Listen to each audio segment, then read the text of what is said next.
Okay, so I had a little bit of a run-in with a landlord over security deposits, and which brings up a question, wondering how any of you would handle this. So security deposit or damage deposit put down by a tenant when they move in is designed to protect the landlord and the property against any expenses relating to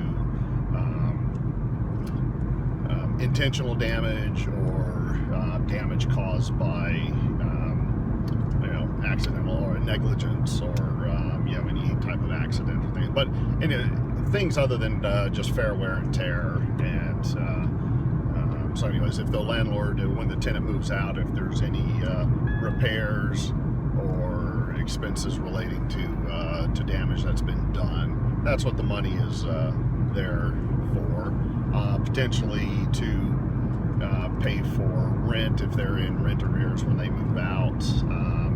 So anyways, I had a situation where the landlord was selling the house and the tenants were given notice they had to move out on the date of completion.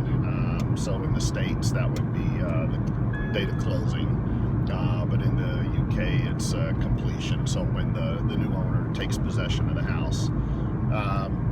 So that's when the tenant was moving out. So during the time that the tenant lived there, the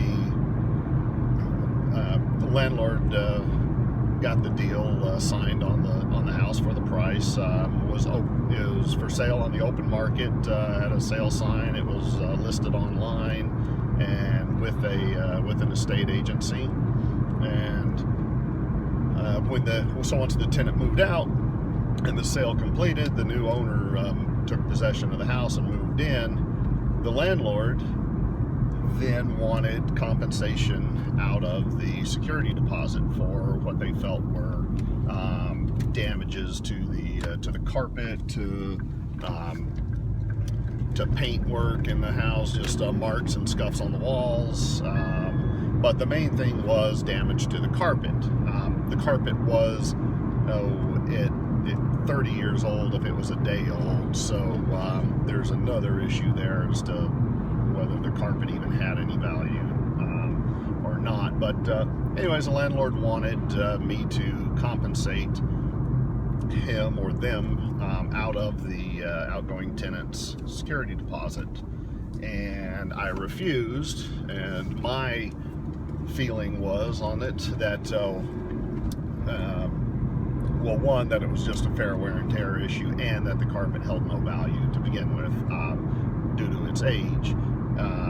But the other aspect of it was that it was no longer the landlord's house, and the landlord sold the house on the open market, got a fair price for it, so achieved market value, and that is the landlord's compensation for any dilapidations.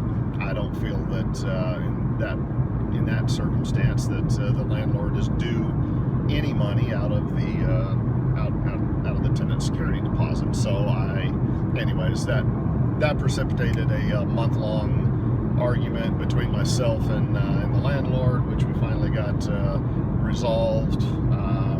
But anyways, I'd like to hear your thoughts on that. Is in the case of a sale of the property which causes the tenant to have to move out, is the landlord, who then at the end of this process no longer owns the house, is that landlord due any compensation out of the security deposit? Or is potentially then the new owner due any compensation out of the security deposit? Let me know your thoughts in the comments or on the blog. But thanks for watching. We'll talk to you later.